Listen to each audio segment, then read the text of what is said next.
Hello everyone, welcome to our YouTube channel conceptual study strong your base to strong your future. आइए आज हम करेंगे अपने evaluation of higher learning and research in India. ठीक है, तो अपने सिलेबस में ये एक टॉपिक भी है। ठीक है, दो जो है पार्ट्स में वो अलग अलग बटा हुआ है, एक तो है प्री इंडिपेंडेंस और एक है पोस्ट इंडिपेंडेंस। ठीक है, तो ये जो टॉपिक है यहाँ से मतलब 500% कह लो चाहे 1000% कह लो, कैसे भी कह लो, क्वेश्चन मतलब बनता ही बनता है। कुछ भी हो जाए, हर एग्जाम में यहां से क्वेश्चन बनता ही बनता है, किसी ना किसी चीज का बनता ही बनता है। ठीक है, तो यहां से हम पढ़ेंगे प्री इंडिपेंडेंस पे क्लास लगेगी एक या दो, उसके बाद फिर पोस्ट इंडिपेंडेंस पे 2 या 3 क्लासेस उस पर लगेंगी। ठीक है, तो एक ट्रिक्स के साथ पढ़ेंगे, लिंकअप करके चलेंगे चीजों को, तो आराम से समझ में आ जाएंगी चीजें अपने को। ठीक है, चलिए बिना किसी देरी के स्टार्ट करते हैं। स्टार्ट करने से पहले एक छोटी सी इंफॉर्मेशन, अगर आप प्रिपरेशन कर ही रहे हैं और तभी मतलब देख रहे हैं, तभी देख रहे हैं आप लोग, ठीक है, प्रिपरेशन कर रहे हैं तो चैनल को लाइक कर दीजिए, सब्सक्राइब कर दीजिए। ठीक है, और बेल आइकन है वो जरूर जो है वो क्लिक कर दीजिए, ताकि कोई भी नई वीडियो आए तो आपको सबसे पहले नोटिफिकेशन मिल पाए और आपकी प्रिपरेशन जो है वो अच्छे से हो पाए। और नीचे डिस्क्रिप्शन में टेलीग्राम का लिंक दिया है, उसे जाके जरूर आप लोग ज्वाइन कीजिए, ताकि अपडेट्स रेगुलर मिलती रहें और उस पर क्विज जल्दी शुरू होने वाली हैं तो आपको उसका भी बेनिफिट हो सके। ठीक है, क्योंकि जो हम यहाँ पे पढ़ रहे हैं उसकी रिवीजन भी तो जरूरी है ना, क्योंकि हम लोग पढ़ते जाएंगे एंड में आके फिर सब कुछ भूल जाते हैं, ऐसा ही होगा। और एक श्योरिटी है, लिखवा लीजिए कि ऐसा ही होगा कि हम लोग भूल जाएंगे। तो इट्स बेटर कि हम लोग उसको साथ साथ रिवाइज भी करते जाएं, तो रिवीजन पर्पज के लिए हम लोग वहां पे क्विज भी करेंगे। ठीक है, चलिए बिना किसी देरी के स्टार्ट करते हैं। देखिए, मैंने चार्ट के थ्रू पढ़ाने की ट्राई की है ताकि जो है आपको याद रहें चीजें। ठीक है, चलो स्टार्ट करते हैं। क्या है, पहला है चार्टर एक्ट। चार्टर एक्ट कौन सा एक्ट था, ये सबसे पहली बात की 1813 में आया था। ठीक है, 1813 में आया था। ईस्ट इंडिया कंपनी जो है इसे लेके आई थी। ठीक है, ऑब्जेक्टिव क्या था, इसे स्प्रेड करना, साइंटिफिक नॉलेज को है स्प्रेड करना। ठीक है, फैलाना था चार्टर एक्ट के थ्रू, 1813 में आया था। ठीक है, फिर 1817 में इसने क्या किया, हिंदू कॉलेज जो कोलकाता है आज के टाइम पे, ठीक है, वहां पे इसने जो है वो स्टैब्लिश किया था हिंदू कॉलेज। देखो, हम बात करेंगे यहाँ पे प्रेसिडेंसी कॉलेज या प्रेसिडेंसी, जब हम बैंकिंग में पढ़ेंगे ना, अगर कॉमर्स वाले स्टूडेंट्स हैं तो वो बैंकिंग में हम लोग पढ़ेंगे कि प्रेसिडेंसी वहाँ पे बैंक्स बनाए गए थे। ठीक है, तो बॉम्बे हो गया, कोलकाता हो गया। ठीक है, तो इस तरह से 3 बैंक्स बनाए गए थे। और इसी तरह से यहाँ पे भी इन्होंने हिंदू कॉलेज खोला था, कहाँ पे, कोलकाता में। तो कोलकाता दोनों में कॉमन रहेगा प्रेसिडेंसी कॉलेज। ठीक है, तो प्रेसिडेंसी कॉलेज क्या हुआ था, इसको खोला गया था कब, 1817 में, हिंदू कॉलेज इन कोलकाता में। ठीक है, तो देखो यहां से ना डेट्स के बहुत ज्यादा चांसेस हैं। ठीक है, और आपसे डायरेक्ट यहां से क्वेश्चन उठ के आता है, कोई भी घुमा फिरा के क्वेश्चन नहीं पूछेगा। मैं आपको फर्स्ट लेक्चर से बोलता आ रहा हूं हायर एजुकेशन के, कि आपको यहां से डायरेक्ट क्वेश्चन उठ के आएगा। एक ये सब्जेक्ट हो गया और एक इंडियन लॉजिक हो गया, जो लॉजिकल रीजनिंग में हम लोग पढ़ेंगे। तो यहां से घुमा फिरा के नहीं आएगा आपको ये, चाहे आपको रट्टे मारने पड़े रट्टे मारो, चाहे आपको समझना है समझो, ट्रिक्स के साथ करना है ट्रिक्स के साथ करो, मगर ये करना ही करना पड़ेगा, क्योंकि यहां से 101% आपको क्वेश्चन बनेगा ही बनेगा, लिखवा लीजिए।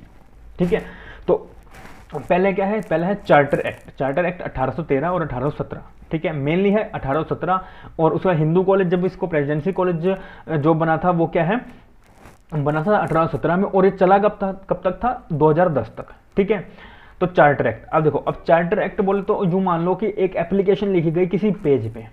ठीक है, एप्लीकेशन लिखी गई पेज पे, और उस पेज को ना उसके बाद किसी को सौंप दिया गया, हिंदू कॉलेज में मान लो सौंप दिया गया। अब हिंदू कॉलेज में सौंपा तो उस पर जब उन्होंने पढ़ा तो इन्होंने कहा कि ना एक एलिफेंट पकड़ के लाओ। कहते हैं एलिफेंट पकड़ के लाए, चलो ठीक है भाई। तो अब उन्होंने कहा कि चलो ठीक है, उन्होंने इंतजाम किए, रस्सियां बहुत करी, उनको बहुत टाइम लगे क्योंकि एलिफेंट बहुत बड़ा था। अब एलिफेंट बहुत बड़ा था, तो 17 के बाद 18 आया, फिर 19, 20, 21, 22, 23, तो उनको 5 से 6 साल लग गए उनको कम से कम उन रस्सियों को, उन इंस्ट्रूमेंट्स को जुटाने में, ताकि हम इस एलिफेंट को पकड़ सकें। क्या कर सकें, इस एलिफेंट को पकड़ सकें। तो एलिफेंटो रिपोर्ट कब आई थी, एलिफेंटो रिपोर्ट आई 1823 में। देखो यहाँ पे एलिफेंटो रिपोर्ट, मैक्यूले मिनट और वुड डिस्पैच, ये तीनों की तीनों मोस्ट इंपॉर्टेंट जो है वो रिपोर्ट्स हैं। ठीक है, तो एलिफेंटो रिपोर्ट कब आई, 1823 में। और इसको रिकमेंड कब किया गया, इसको recommend the appointment of district examination officer, school supervisor. ठीक है, इसके लिए किया गया। अब ना यहाँ पे एक बात आती है, यहाँ पे ना एक कॉलेज खोला गया 1835 में। कन्फ्लिक्ट था जहाँ पे हिंदी और इंग्लिश का, ठीक है, कन्फ्लिक्ट था हिंदी और इंग्लिश का। तो यहाँ पे ये कहा कि आप ना लोगों को जो है वो डायरेक्ट मत पढ़ाओ, आप पहले टीचर्स को खड़ा करो, ठीक है। टीचर्स को खड़ा करने का मतलब यहाँ पे ये था कि आप टीचर्स को इंग्लिश सिखाओ और उसके बाद टीचर्स के थ्रू इंग्लिश को स्प्रेड करने की ट्राई करो, ठीक है। इससे क्या होगा, इससे लोगों को इंग्लिश थोड़ी थोड़ी समझ में आएगी और हमारी कम्युनिकेशन अच्छी होगी। तो जब हम कम्युनिकेशन अच्छे से कर पाएंगे तो वो जो लोग हमारे अंडर, जो हमारे गुलाम हैं, वो अच्छे से काम कर पाएंगे, ठीक है। क्योंकि यहाँ पे देखो, यहाँ पे तो अंग्रेजों का शासन आ चुका था, है ना, 1813 17, फिर यहाँ पे तो आ ही चुका था, क्योंकि यहाँ इससे पहले तो ईस्ट इंडिया कंपनी आ गई थी और उसके बाद फिर अंग्रेजों ने अपना जो है शासन चलाना शुरू कर दिया था। तो उन्होंने एक पेज पे लिख के दिया कि भाई अब आप क्या है, एलिफेंटो पकड़ो, क्योंकि हम एलिफेंट पकड़ो और एलिफेंट पे चढ़ के हम लोग शासन करेंगे, ठीक है। वो कहावत है ना कि हाथी में बैठे बैठे रहो, कुत्ते भौंकते हैं तो भौंकने दो, क्योंकि कुत्ता कुछ कर नहीं सकेगा क्योंकि नीचे है। तो इन्होंने ये वाली चीज चलाई थी वहां पे, ठीक है, कि हाँ भाई लोग हैं जो हमारे गुलाम है, वो तो एक कुत्ते की तरह हैं। तभी वो वहां पे लिखते थे किसी भी जो है वो बार के आगे या फिर किसी भी रेस्टोरेंट के आगे कि Indians and dogs are not allowed. ये इसीलिए लिखा जाता था क्योंकि वहां पे वो इज्जत नहीं करते थे, ठीक है, वो अपने गुलाम समझते थे, ये प्रॉब्लम थी। तो उन्होंने क्या कहा, हम तो हाथी पकड़ेंगे। तो उनको 6 साल लगे हाथी पकड़ने में। अब उन्होंने क्या कहा, चलो ठीक है, अब हाथी पे बैठ के ना हम लोग मिनट्स काउंट करेंगे, हम लोग देखते हैं क्या होगा सीन, ठीक है। तो यहाँ पे इन्होंने क्या किया था, यहाँ पे इन्होंने टीचर्स को खड़ा कर किया था, क्योंकि यहाँ पे कन्फ्लिक्ट हो रहा था। जो है वो जो इंडियंस थे वो इंग्लिश नहीं समझ पा रहे थे, और जो क्या नाम है, इंग्लैंड के जो लोग थे, जो वो लोग थे, उनको हिंदी समझ में नहीं आती थी।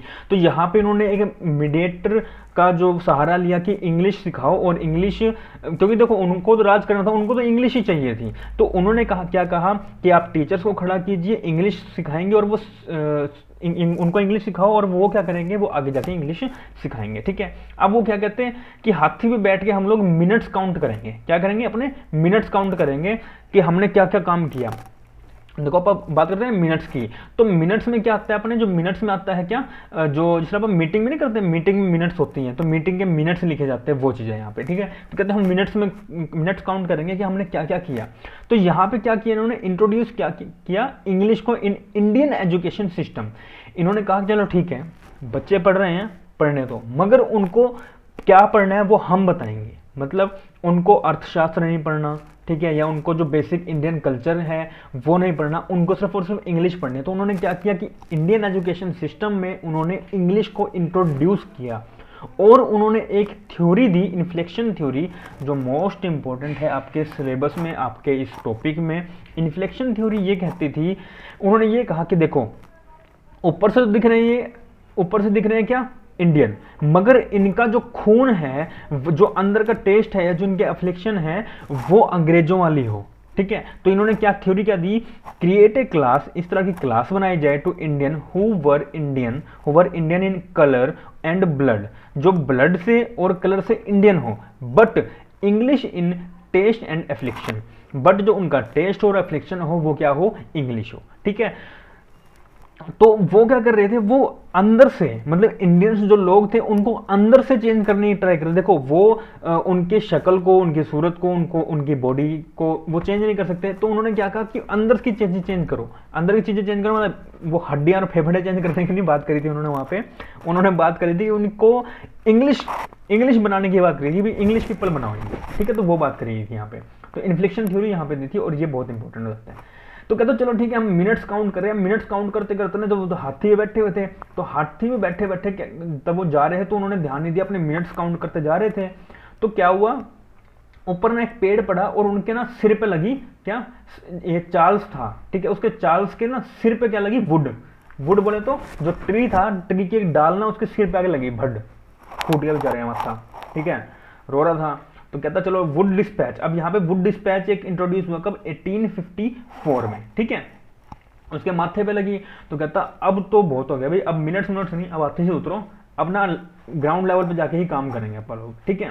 तो उन्होंने क्या कहा उन्होंने कहा कि हम चलो अब ना एक फर्स्ट पॉलिसी बनाते हैं, अब एक पॉलिसी बनाते हैं, ठीक है। अभी तक आपने इंग्लिश डायरेक्ट करने की बात करी कि आप लोगों को इंग्लिश सिखाओ, टीचर्स को इंग्लिश सिखाओ, वो आगे सिखाएंगे, या आपने इन्फ्लेक्शन थ्योरी दी, ठीक है।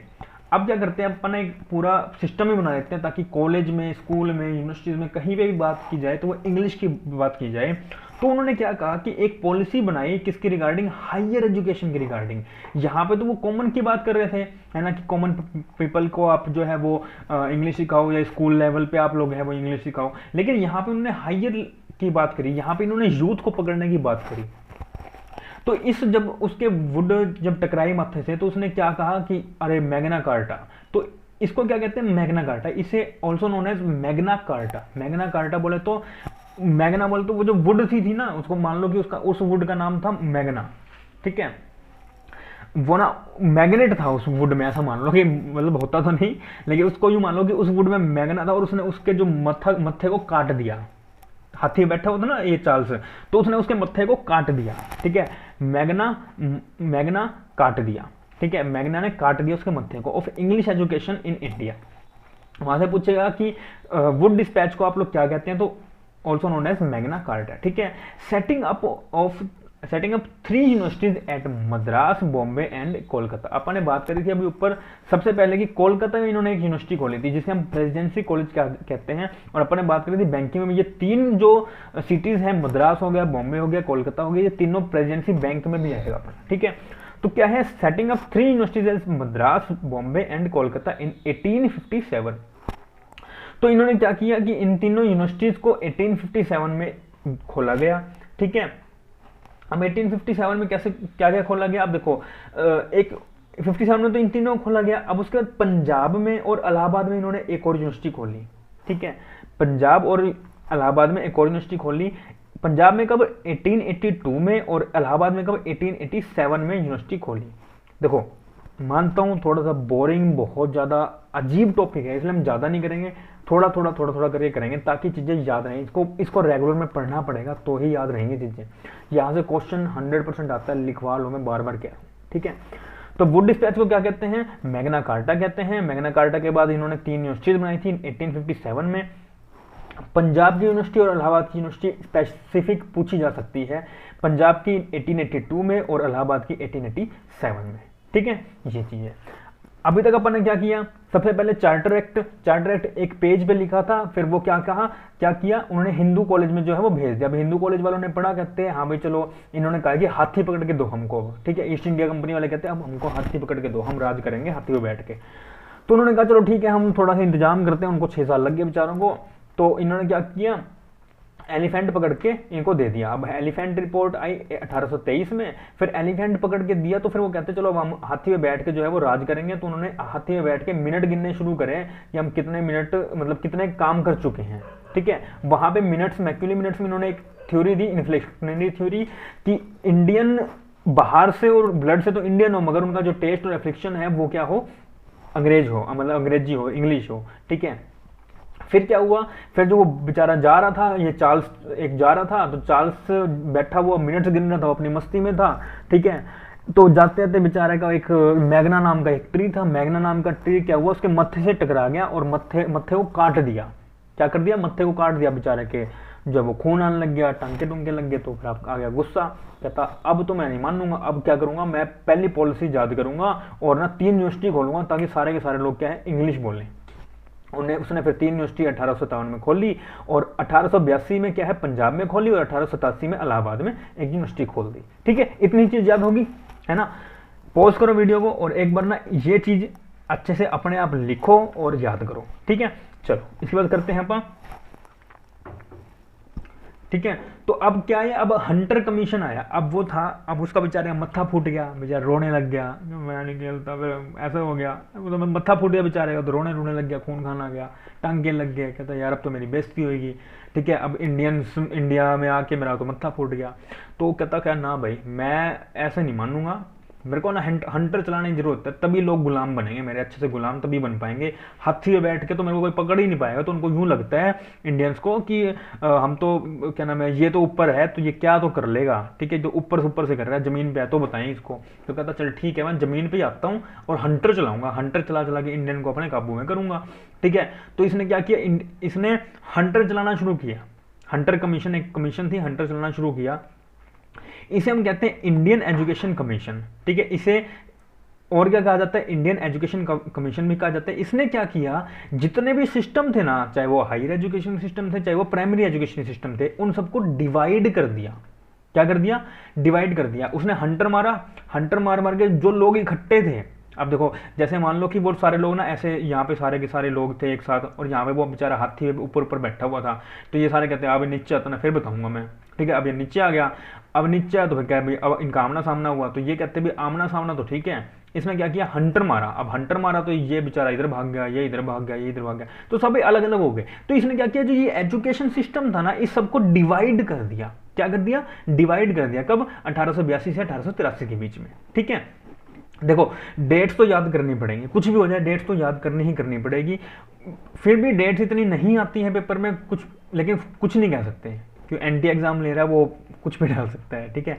तो डेट्स फिर भी नहीं आती, वो डायरेक्ट पूछेगा, जिस तरह इसमें पूछ लेगा कि इन्फ्लेक्शनरी थ्योरी कौन सी होती है, किसने दी थी इन्फ्लेक्शनरी थ्योरी, ठीक है, या जो है अपने कौन से मिनट्स में आई थी, कौन सी जो है वो पॉलिसी में आई थी, इस तरह से क्वेश्चन वो डायरेक्ट पूछ सकते हैं। और अभी ना जो 17 तारीख को पेपर हुआ है, उसमें भी एक इन्फ्लेक्शनरी थ्योरी शायद आई थी, मुझे प्रॉपर, हाँ इन्फ्लेक्शन थ्योरी थी, इन्फ्लेक्शनरी थ्योरी थी। फर्स्ट पेपर में ये आया था कि ये कौन से उसमें था, तो ये मैक्यूली मिनट्स में ही आया था। तो ये क्वेश्चन आया हुआ है पहले भी, ठीक है। अब भी जो लास्ट 2020 में हुआ है, नवंबर 2020, सॉरी अक्टूबर 2020 में, ठीक है, 17 अक्टूबर 2020, उसमें ये क्वेश्चन बना है, ठीक है। चलो, तो हंटर कमीशन ने उसमें क्या किया, इसने सब चीज़ को डिवाइड कर दिया। अब उसके बाद फिर हंटर चलाते चलाते वो उसने यूनिवर्सिटी बनाई थी, यूनिवर्सिटी बनाई थी, तो वो यूनिवर्सिटी में पहुंच गया, ठीक है, कहता ठीक है। अब उसके ऊपर ना एक वो अपने एक बंदे को ना भगवान मानता था। क्या मानता था, भगवान मानता था। किसको, लॉर्ड को, लॉर्ड मानता था, मतलब अपना भगवान मानता था। किसको, कर्जन, कर्जन। अब उसने ना भगवान मानता था, क्यों, क्योंकि उसने ना उससे कर्जा लिया हुआ था, है ना, बढ़िया, क्योंकि उसने उससे कर्जा लिया हुआ था। अब वो बेचारा कर्जा नहीं देगा तो उसके तो वो मारेगा जूत, है ना, उसके बजाएगा अच्छे से, धड़ाधड़ मारेगा, उसके मार बार भगा देगा, क्या जा तू अपने इंग्लैंड में जाए काम कर, यहाँ इंडिया में तेरा कोई काम नहीं है। अब वो मारेगा उसके, तो उसने क्या कहा, चल ठीक है मैं तेरे को भगवान ही मान लेता। तो उसने अपने मन में कहा चल तू भगवान है, मैं भगवान जी करता था, ठीक है। क्यों, क्योंकि उसने कर्जा लिया हुआ था, कर्जन था, ठीक है, तो कर्जा लिया हुआ था। Appointed the commission under the chairmanship of sir Thomas relic, ठीक है। ये क्वेश्चन भी बनता है यहाँ से कि किसके अंडर। अब यहाँ पे ना बात आती है, लोग कंफ्यूज होते हैं, बच्चे बहुत ज़्यादा गलत करते हैं, यहाँ पे करते हैं लॉर्ड कर्जन। क्वेश्चन पूछेगा वो ये आपसे, थॉमस पूछ सकता है ये भी, मगर 99% क्वेश्चन पूछेगा ये, ठीक है। तो यूनिवर्सिटी कमीशन किसके अंडर में, ये जो थॉमस था इसके, देखो अंग्रेजों का कोई खास नाम नहीं है, यही है, या तो ये लॉर्ड लूड हो गए, या सर हो गए, या फिर ये थॉमस हो गया, ठीक है, या फिर वोल्टर हो गया, वोल्टर कह रहा हूँ, ठीक है, मतलब ये डेविड डूविड हो गया, बस इतना ही होते हैं, इनके कोई और नाम नहीं होते, ये एक दो नामों में फंसे रहते हैं। तो अपने को थॉमस है, तो थॉमस क्या है, यूनिवर्सिटी कमीशन में थॉमस एक बंदा था, उसके अंडर काम हुआ था, ठीक है। इंडियन यूनिवर्सिटी एक्ट बनाया गया था 1904 में, was based on their recommendation. इसके रिकमेंडेशन के बेस पे इंडियन यूनिवर्सिटी एक्ट बनाया गया था 1904 में, ठीक है। Objective is study the condition of universities and recommended measure for improvement. Improvement की यहाँ पे बात कही गई थी, किसकी, यूनिवर्सिटीज की, ठीक है। उसने पहले क्या किया, हंटर चलाया, हंटर चला के सब चीज़ों को डिवाइड कर दिया। अब डिवाइड कर दिया, फिर उसके बाद पहुंचे वो यूनिवर्सिटी में। यूनिवर्सिटी में जिसने कर्जा ले रखा था उसको भगवान मानता था, कर्जन भगवान मानता था कर्जे वाले को, ठीक है। अब कर्जे वाले को बेचारा भगवान मानता था, एक मिनट ये लो, अभी पहुंचा इसके पास, लॉर्ड के पास, ये कर्जन। अब कर्जन को भगवान मानता था, तो ठीक है भगवान मानता था, इसने क्या की, इसके पास भेज दिया कि थॉमस के पास जा। तो थॉमस के पास गया, तो उसने उसको बताया, और थॉमस की रिकमेंडेशन के अंडर जो है ये इंडियन एक्ट 1904 बनाया गया। और ये बनाया किस लिए गया, ताकि हम जो है वो यूनिवर्सिटीज में इम्प्रूवमेंट कर सकें। क्या कर सकते हैं, इम्प्रूवमेंट कर सकें। अब बात आई 1905 में, इंपॉर्टेंट बनता है, क्यों, क्योंकि ये रविंद्रनाथ टैगोर से जो है वो रिलेट करता है। अब 1905 में क्या आया, national council of education 1905, national council of education, अभी तक एजुकेशन पे कोई बात नहीं, कोई काउंसिल नहीं थी। सबसे पहले जो एजुकेशन की जो काउंसिल बनाई गई थी वो रविंद्रनाथ टैगोर के अंडर बनाई गई थी, ठीक है। सेट अप स्वदेशी नेशनलिस्ट लीडर्स। अब देखो यहाँ पे रविंद्रनाथ टैगोर आ जाएं तो ऑब्वियस है वो इंग्लिश की बात तो करेंगे नहीं, है ना। रविंद्रनाथ टैगोर इंडिया से थे, तो वो इंग्लिश की बात तो करेंगे नहीं, वो तो देसी भाषा की बात करेंगे ना, कि वो हिंदी की बात करेंगे, हिंदू थे। तो उन्होंने क्या कहा, उन्होंने कहा कि स्वदेशी लेके आओ, बोले तो अपना कल्चर लेके आओ, अपनी लैंग्वेज लेके आओ, अपनी जो है वो एजुकेशन लेके आओ, जो हम छोड़ चुके हैं, जो हमसे छुड़वा दी जा चुकी है, वो दोबारा वापस लेके आओ। तो उन्होंने क्या कहा कि सेटअप स्वदेशी nationalist leaders for teaching traditions, culture, moral along with modern education. Modern education तो रखो, क्यों? क्योंकि हमें वर्ल्ड के साथ चलना है, ठीक है, वर्ल्ड के साथ चलना है, तो मॉडर्न एजुकेशन तो आप लोग रखिए, मगर साथ साथ क्या करोगे, साथ साथ आप लोग जो छोड़ चुके हैं, जो इंडियन कल्चर छोड़ चुके हैं, जो इंडियन लैंग्वेज छोड़ चुके हैं, जो इंडियन एजुकेशन छोड़ चुके हैं, उसे वापस लेके आओ और उसे पढ़ो, ठीक है। इन्होंने क्या किया फिर, इस्टेब्लिश किया नेशनल यूनिवर्सिटी इन बंगाल। अब इन्होंने बंगाल में एक यूनिवर्सिटी इस्टेब्लिश करवाई जिसके अंदर सारा काम होता था, ठीक है। तो यहाँ से क्वेश्चन बनता है कि स्वदेशी की बात सबसे पहले किसने की थी और किस काउंसिल में, किस जो है पॉलिसी में की गई थी। तो वो कौन सी पॉलिसी, अपनी national council for of education, national council of education, जो रविंद्रनाथ टैगोर ने बनाई थी, ठीक है, 1905 में, ठीक है। अब इसका बाद क्या है, रेजोल्यूशन ऑन एजुकेशन पॉलिसी। अब रेजोल्यूशन क्या था, एजुकेशन पॉलिसी में 1913 में आया। रिकमेंडेशन था कि हर 1 किलोमीटर में, मतलब जैसे ये डिस्टेंस है तो हर 1 किलोमीटर में, मतलब ये 1, फिर उसके बाद 2, फिर 3, फिर 4, फिर 5, इस तरह क्या हर 1 किलोमीटर कम से कम एक यूनिवर्सिटी तो हो, ताकि ये सारे बच्चे हैं इस यूनिवर्सिटी में जाके पढ़ सकें, ठीक है। तो रिकमेंडेशन क्या दी गई थी, रिकमेंडेशन ये दी गई थी, recommendation for university at every 1 kilometre, her 1 kilometre में जो है वो यूनिवर्सिटी कोई ना कोई होनी चाहिए, ठीक है। तो इसलिए इन्होंने क्या किया था, इन्होंने फिर 3 यूनिवर्सिटीज खोली। कब 1916 में बनारस और मैसूर में, फिर 1917 पटना में, और फिर 1918 हैदराबाद में, ठीक है। अब देखो यहाँ पे एक चीज़ याद कर सकते हैं कैसे, देखो जहाँ ट्रिक लगेगी वहाँ मैं बता दूंगा, ठीक है, जहाँ पे नहीं होगी वहाँ पे कुछ कर नहीं सकते, या फिर कुछ ना कुछ ऐसी ट्रिक बनेगी, ट्रिक तो हमेशा बिना सिर पैर की होगी, ठीक है, हमेशा। देखो 2016 कह रहा हूँ, 1916 में बनारस और मैसूर। अब यहाँ पे ना एक लड़का था और यहाँ एक लड़की थी, इन बेचारों को दोनों का रिश्ता तय हो गया। लड़का कहाँ का था, बनारस का, और लड़की कहाँ की थी, मैसूर की, ठीक है। लड़का कहाँ का था, बनारस का, और लड़की कहाँ की थी, मैसूर की। अब ये दोनों क्या थे, इनकी अरेंज मैरिज हुई। अब ये जाके कहाँ हुए, पटना। अब पटना में जाके पट गए, पटना में जाके क्या 1917 में पट गए। अब 1 साल का डिफरेंस है, 1916 में, 1917, 1918। बनारस का लड़का था, बनारस की मैसूर की लड़की थी, और पटना में जाके पट गए। अब इनकी जो मैरिज हुई वो कहाँ जाके हुई, हैदराबाद में, ठीक है। हैदराबाद में इन्होंने ये आबाद हो गए, क्या हुए, आबाद हो गए, हैदराबाद में आबाद हो गए, क्या करके, शादी करके आबाद हो गए, ठीक है।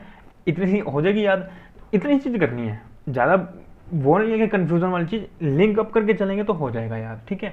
तो क्या हुआ था, 1916 में एक लड़का एक लड़की थी, लड़का कहाँ था, बनारस का या मैसूर का, लड़का बनारस का और लड़की मैसूर की, दोनों गए पटना में पट गए, और उसके बाद फिर उन्होंने जाके हैदराबाद में शादी कर ली 1918 में, ठीक है।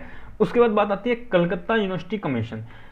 इंपॉर्टेंट है ये, क्योंकि यहाँ से क्वेश्चन बनता है, और अभी जस्ट बना है क्वेश्चन, अभी जो 2020 में एग्जाम गए हैं उधर से क्वेश्चन बना है किसका, सैडलर कमीशन का, कि सैडलर कमीशन कब आया था, ठीक है। तो वो आया था 1917 में, और इसको क्या कहा जाता है, कोलकाता यूनिवर्सिटी कमीशन भी कहा जाता है।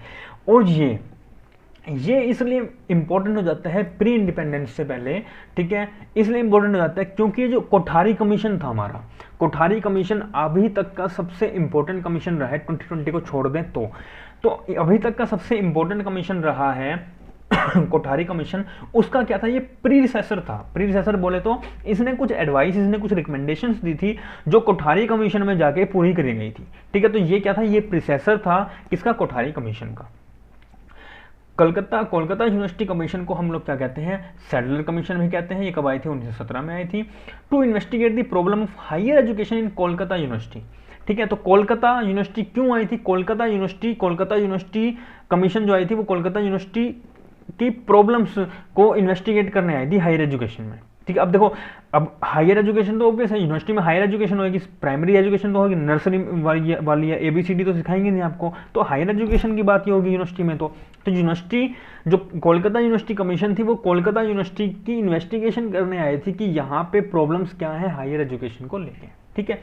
फिर इसने रिकमेंडेशन की थी, देखो जो आज आप पढ़ रहे हैं, जो 3 ईयर का आपका कोर्स है, ठीक है, जो 1 या 2 साल का आपका डिप्लोमा है, जैसे बीटेक का 4 साल का कोर्स है, तो ये इसने यहाँ पे इसकी बात की गई थी। तो इसने रिकमेंड क्या किया था, डिग्री कोर्सेज जो है वो 3 ईयर्स के किए जाएं, separation of honours course from regular course, जो रेगुलर कोर्सेज चलाए जाए, फैसिलिटी फॉर ट्रेंड टीचर्स लाए जाएं। ऐसा ना हो कि कोई भी भाई पढ़ा ना हो या कोई भी आके ऐसे ही पढ़ा रहा हो, तो ऐसा ना हो, ट्रेन टीचर लाए जाए, वेल सेटअप किए जाए सभी चीज़ों को, ठीक है। इंक्रीजिंग ऑटोनॉमी ऑफ इंस्टीट्यूट्स में दखल ना देके उनको ऑटोनॉमी, बोले तो उनको इंडिपेंडेंट किया जाए, उनको डिपेंडेंट ना रखा जाए, वो खुद भी कुछ डिसीजंस ले सकें, ऐसा करा जाए। ये रिकमेंडेशंस थी, ठीक है। फिर क्या किया था इन्होंने, setting up of central advisory board of education in 1920 and abolished in 1923। अभी जो ये पॉइंट है ना, इसको याद रखना, अभी अपन नेक्स्ट जो यूनिवर्सिटी पढ़ने वाले हैं उसमें पढ़ेंगे, ठीक है। सेंट्रल एडवाइजरी बोर्ड, ये इंपॉर्टेंट क्वेश्चन यहाँ से ये भी बनते हैं कि ये कब बना था, कब उसके बाद डिस्ट्रॉय किया गया, और मतलब बंद किया गया, और कब दोबारा से इसे खोला गया, मतलब सरकारों ने ऐसा काम किया है, ठीक है। तो अभी इसके बाद क्या अपन ने क्या किया, एक सेकेंड, हंटर कमीशन, हंटर चलाया उसने, सब चीज़ों को डिवाइड कर दी। जो यूनिवर्सिटीज कमीशन था उसमें यूनिवर्सिटी में पहुंच के फिर वो लॉर्ड कर्जन के पास गया, लॉर्ड कर्जन ने थॉमस के पास भेज दिया, फिर उसने यूनिवर्सिटी का एक्ट बनाया। फिर उसके बाद रविंद्रनाथ टैगोर आ गए अपने 1905 में। रविंद्रनाथ टैगोर में जो है वो इंडियन लैंग्वेज या नेटिव लैंग्वेज के बारे में यहाँ पे बात की गई, ठीक है। तो यहाँ पे क्या है, देसी कल्चर को या नेटिव लैंग्वेज को यहाँ पे लाने की बात की गई, ठीक है।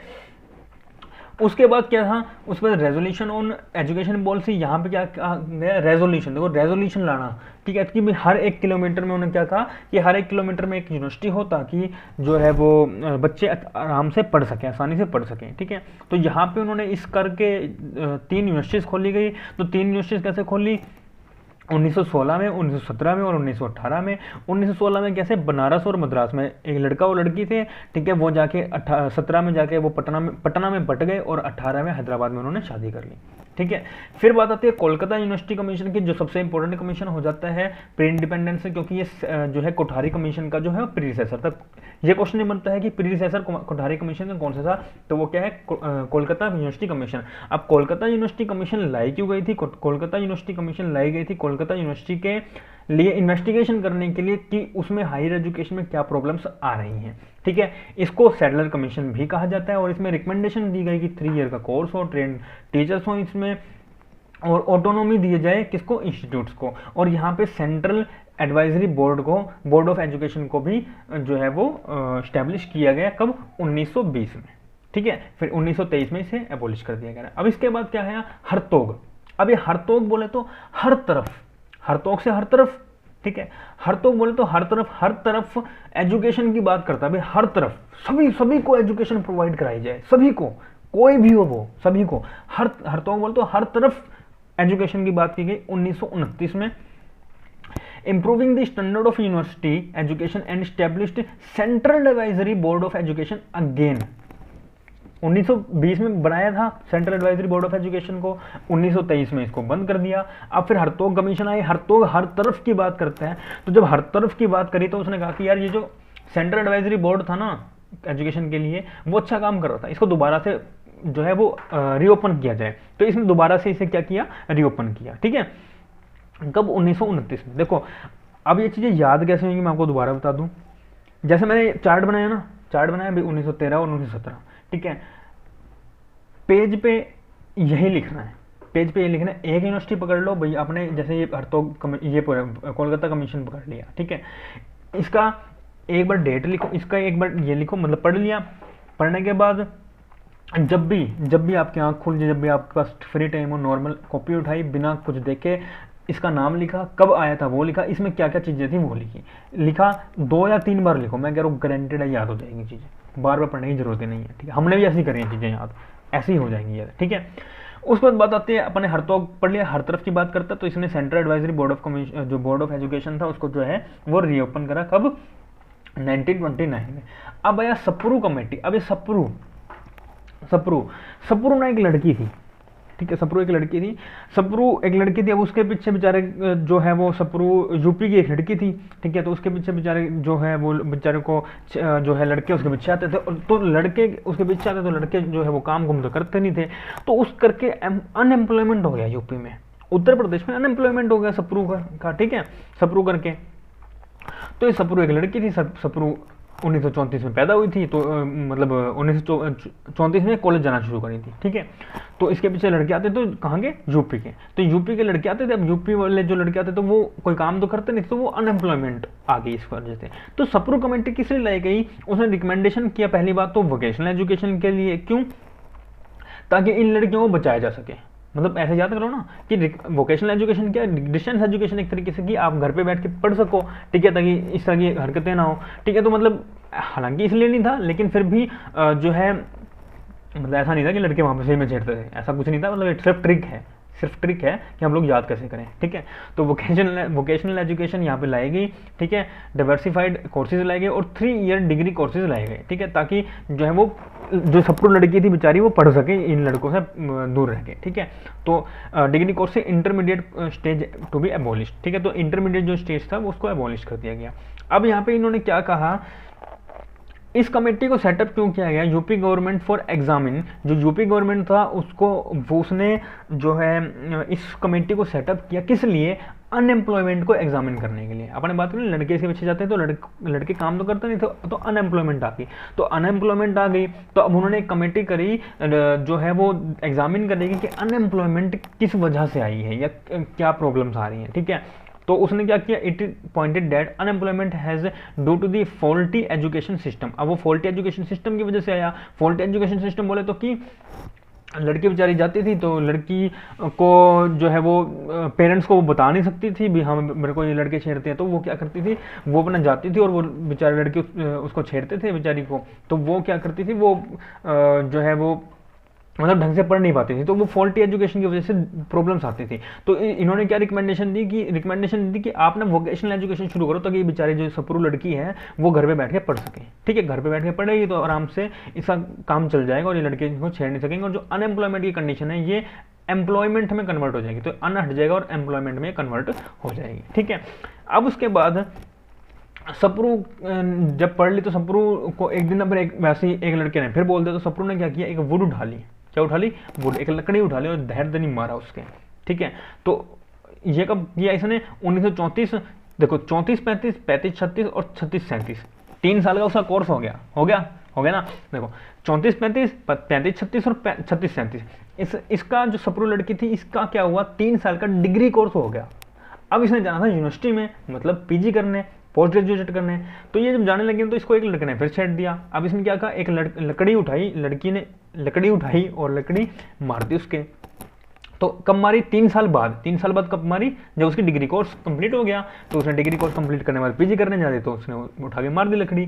तो इसमें यहाँ पे इस रिपोर्ट में वुड रिपोर्ट में क्या रिकमेंडेशन दी गई, establishment of polytechnic agriculture schools for increasing employment, क्योंकि देखो यूपी में तो अनएम्प्लॉयमेंट था, तो अब सप्रू बेचारी जब इसका डिग्री कोर्स कंप्लीट हुआ तब भी लड़के ऐसी हरकतें कर रहे थे, तो मार दिया उसने। तो यहाँ पे रिकमेंडेशन क्या दी गई कि आप ना एक काम करो, ये लड़के ऐसे तो मानेंगे नहीं, इनको ना जॉब प्रोवाइड करा दो, तो ही आपकी एम्प्लॉयमेंट खत्म हो पाएगी, ठीक है। तो उन्होंने क्या किया कि इन्होंने क्या किया, पॉलिटेक्निक जो है वो कॉलेजेस खोल दिए गए, स्कूल्स खोल दिए गए एग्रीकल्चर के, ताकि एम्प्लॉयमेंट इंक्रीज हो सके, ठीक है। अब एम्प्लॉयमेंट इंक्रीज होगी तो अनएम्प्लॉयमेंट अपने आप खत्म हो जाएगी, ठीक है। तो ये बात थी यहाँ पे। अब इसके बाद है बस 2 यूनिवर्सिटीज हो रहेंगी, उसके बाद अगली कल करेंगे, ठीक है। अब इसके बाद है जाकिर हुसैन कमेटी, ठीक है। तो जाकिर हुसैन कमेटी कब, 1937 से लेके 1937 से लेके 38 तक, ठीक है। अब ये मतलब एक तो देखो, एक तो कोलकाता यूनिवर्सिटी कमीशन था और एक ये जाकिर हुसैन जो है कमेटी था, ठीक है, और एक वो रविंद्रनाथ टैगोर वाले, ठीक है। तो ये जो 2-3 यूनिवर्सिटीज़ हैं ये काफ़ी सारी इंपॉर्टेंट हो जाती हैं, क्यों? क्योंकि यहाँ पे ना बड़ी बड़ी बातें करी गई थी, ठीक है। बड़ी बड़ी बातें कैसे कैसे करी गई? बड़ी बड़ी बातें कि जो यहाँ पे जिस तरह गांधी ने बात करी, ठीक है, तो गांधी ने बात करी किस चीज़ की? फिलोसफी ऑफ गांधी यहाँ पे लेके आए, ठीक है, जो कंसेप्ट करता था हैंड हर्ट और हार्ट हैंड और हेड, इस तरह की बात यहाँ पे की गई थी, ठीक है, ठीक है। तो ये कंसेप्ट क्या लाया था यहाँ पे? हैंड हर्ट और हेड आएगा, ठीक है, हेड लिख लेना यहाँ पे, HEAD हेड। तो यहाँ पे कंसेप्ट क्या लाया गया? हैंड हर्ट और हेड, ठीक है, ये कंसेप्ट था गांधी का, ठीक है। तो 1937 से लेकर 1938 के बीच में देखो, सप्रू जो लड़की थी, तो सप्रू जो लड़की थी वो क्या थी? उसने अपनी डिग्री कंप्लीट करी थी, फिर उसने वुड उठा के 37 में उसने मार दी। अब उस 37 में जब मारी तो जो एम्प्लॉयमेंट थी वो इंक्रीज होनी शुरू हुई, क्योंकि अब लड़के भागने गए, भागते भागते चले गए अपने काम करने गए, ना भाई अब लड़की से पंगे नहीं लेते। तो 37 में क्या हुआ? 37 में बात आई गांधी की, ठीक है, कि इसने कहा कि हाँ भाई चलो ठीक है, हम गांधी को तो मानते हैं, ठीक है, ऐसा नहीं कि भी लड़की को अगर छेड़ रहे हैं तो वो एक गाल पे अगर उसके मारे तो वो दूसरे गाल पे भी खाए, ऐसा नहीं। तो कहते हम, मैं भगत सिंह को भी मानती हूँ, ठीक है। तो उसने कहा चल भगत सिंह को तो मानते हैं, हम गांधी की बात भी यहाँ पे लेके आएंगे। तो उसने क्या कहा? 37-38 में उसने गांधी की बात करी गई। इसको इम्पोर्टेंट ये है क्योंकि यहाँ पे गांधी की बात करी गई, इसलिए जो है कमेटी इंपॉर्टेंट है, ठीक है, जाकिर हुसैन कमेटी। इसको क्या कहा जाता है? वर्धा स्कीम ऑफ एजुकेशन भी कहा जाता है। इसमें बात करी गई नई तालीम की, बुनियादी तालीम की, ठीक है। जहाँ तालीम की बात आ जाए वहाँ पे गांधी की बात आएगी, जहाँ पे तालीम की बात आ जाए वहाँ पे गांधी की बात आएगी, ठीक है। तो नई तालीम और बुनियादी तालीम की बात कहाँ गई? 1937 से लेकर 1938 में जाकिर हुसैन कमेटी में, ठीक है। इसको क्या कहा जाता है? वर्धा स्कीम भी इसे कहा जाता है। ये क्वेश्चन बनता है कि आपका नई तालीम और बुनियादी तालीम किसने दी थी और कहाँ से आई थी, कौन से कमीशन में आई थी, कौन सी कमेटी में आई थी, ठीक है। इसने रिकमेंडेशन दी थी क्या कि फ्री एंड कंपल्सरी एजुकेशन हो किसके लिए? ऑफ 7 years फॉर गर्ल्स, ठीक है, 7 साल गर्ल्स के लिए, and boys of age 7 to 14 years, ठीक है। इंस्ट्रक्शंस इन मदर टंग में इंस्ट्रक्शंस दी जाए। Take care of teachers remuneration, और रेमुनेशन जो है टीचर की जो सैलरी है उसके भी टेक केयर की जाए, मतलब उसका भी ध्यान रखा जाए। तो इस तरह की जो रिकमेंडेशंस थी वो यहाँ पे फिलोसफी लेके चले थे गांधी की, कि सबका जो है वो विकास किया जाए यहाँ पे, ठीक है। तो जाकिर हुसैन कमेटी में ये बात की गई थी। अब इसके बाद सबसे आखिरी जो कमेटी है वो सेरगेंट रिपोर्ट है। अब सेरगेंट रिपोर्ट कब आई? 1944 में आई। ऑल्सो उन्होंने central advisory board of education report, ठीक है। देखो central advisory board of education report अपन ने अभी यहाँ पे इसका पढ़ा, इसे इस्टेब्लिश किया गया, इसे फिर खत्म किया गया और इसे फिर 1923 में दोबारा से री अगेन जो है वो इस्टेब्लिश किया गया, ठीक है। देखो यहाँ पे था 1920 में इसे इस्टेब्लिश किया गया और फिर 1923 में इसे अबॉलिश किया गया, फिर 1929 में इसे दोबारा से री इस्टेब्लिश किया गया, ठीक है। तो ये चीज़ें यहाँ पे की गई थी। अब सेरगेंट रिपोर्ट इसी पे बेस्ड थी कि इसे ऑल्सो मतलब इसे यही कहा जाता है कि central advisory board of education report, ठीक है, इसने रिपोर्ट दी थी। और पोस्ट वार एजुकेशनल रिपोर्ट, डेवलपमेंट रिपोर्ट, ठीक है। तो पोस्ट वार के बाद जब जो वर्ल्ड वार हुआ था उसके बाद जो रिपोर्ट दी गई थी वो सेरगेंट रिपोर्ट थी, ठीक है। इसमें रिकमेंडेशन किसकी की गई थी? यूनिवर्सिटी ग्रांट्स कमीशन की या कमेटी की, ठीक है। देखो ये वाली जो रिपोर्ट है वो भी इसलिए इंपॉर्टेंट है कि इसमें यूनिवर्सिटी ग्रांट कमेटी की जो है वो रिकमेंडेशन दी गई थी। अब रिकमेंडेशन कब दी गई? 1944 में, और यूनिवर्सिटी ग्रांट्स कमीशन को स्टैब्लिश कब किया गया? 1953 में। वो भी आगे पढ़ेंगे, ठीक है। तो इतने ही चीज़ें ये याद करो। प्री इंडिपेंडेंस से पहले क्या चीज़ हुई है और पोस्ट इंडिपेंडेंस से पहले क्या चीज़ है वो आप अलग अलग वीडियो में इसीलिए पढ़ेंगे ताकि ये चीज़ें याद हो जाए, ठीक है। हल्का सा रिवाइज कर लेते हैं, ओवरव्यू दूंगा, 1 मिनट लगेगा, सारी चीज़ हो जाएगी आपकी, ठीक है। चलो देखो सबसे पहले प्री इंडिपेंडेंस की बात करते हैं। चार्टर एक्ट में क्या किया गया? चार्टर एक्ट में आपको चार्टर एक पेज पे लिख के दिया गया कि हमें आप एलिफेंट पकड़ो। हिंदू कॉलेज के पास गया, हिंदू कॉलेज में क्या हुआ, उन्होंने पढ़ा और उसके बाद क्या किया, उनको 6 साल लग गए, तो उन्होंने एलिफेंट पकड़ा। एलिफेंट पे बैठ के उसने कहा कि भाई चल मैं तो अब क्या करूँगा, एलिफेंट पे बैठ के मिनट्स गिनूंगा कि हमने क्या क्या काम किया। तो उन्होंने मिनट्स गिने अंग्रेजों ने, और उन्होंने एक इन्फ्लेक्शनरी थ्योरी दी मैक्यूली मिनट में 1835 में, जिसमें ये कहा गया कि इंडियन बाहर से हो, ब्लड से हो, लेकिन जो अंदर से जो उसका टेस्ट होगा और जो एफ्लिक्शन होगा वो क्या होगा, अंग्रेजी होगा, मतलब इंग्लिश होगा। ठीक है, फिर जब ये जा रहा था तो उसके जाते जाते एक मैग्ना नाम का पेड़ था, मैग्ना नाम के पेड़ की जो डाली थी उसने उसके मत्थे को काट दिया। ठीक है, उसके मत्थे पे सिर पे लगा बेचारे के, अब रोने लग गया, टांगे टूंगे आ गए, कहता ना भाई अब तो मैं मानूंगा नहीं। अब उसने क्या किया, फिर वो नीचे उतरा, कहता ना अब तो बहुत हो गया, अब हाथी बैठ के बात नहीं बनेगी, अब नीचे ग्राउंड लेवल पे आके काम करा जाएगा। तो ग्राउंड लेवल पे आके उसने क्या किया, 3 यूनिवर्सिटीज़ खोली, 3 यूनिवर्सिटीज़ के साथ साथ उसने 2 यूनिवर्सिटीज़ और खोली, पंजाब और इलाहाबाद में। कहता अब इंडियंस कहते हैं कि भाई मैं तो हाथी बैठे काम करता हूँ, मैं ग्राउंड लेवल पे आके काम करूँगा और अब इंडियंस को दिखाता हूँ क्या क्या कर सकता हूँ मैं। तो उसने अपना और अलग जोर दिखाया, तो उसने क्या कहा, हंटर उठा लिया। अब हंटर उठा के उसने सभी को डिवाइड कर दिया, मतलब एजुकेशन पॉलिसी को, एजुकेशन सिस्टम को यहाँ पे डिवाइड कर दिया अलग अलग। फिर उसके बाद वो जब उसने डिवाइड कर दिया तो वो पहुंचा एक यूनिवर्सिटी में जहाँ पे उसने बनाई थी। ठीक है, तो वहाँ पे उसने कर्जा ले रखा था हाथी। अब हाथी पे उस हाथी को पकड़ा तो हाथी के उसने क्या किया, जो है वो कर्जा ले रखा था हाथी से रिलेटेड कि भाई हाँ मैंने उसको खरीदा है या क्या किया, तो उसने कर्जा था उसके ऊपर, मतलब उसने कोई पुराना कर्जा ले रखा था। तो जो जिसने कर्जा ले रखा था उसको चुका नहीं पा रहा था ये अंग्रेज, तो उसने क्या कहा कि चल मैं इसको ना भगवान मान लेता, तो ये ना तेरा मेरा जो कर्जा है वो माफ़ कर देगा। तो अब इसने कर्जा ले रखा था कर्जन से, तो कर्जन ने क्या कहा, तू एक काम कर, तू जा एक बार थॉमस के पास, थॉमस तेरे को बताएगा माफ़ करना है कि नहीं करना। तो थॉमस ने कहा सुन तू ना काम, तेरा कर्जा माफ़ कर दूंगा, तू एक काम कर, तू एक एक्ट बना, इंडियन यूनिवर्सिटी का एक्ट बना।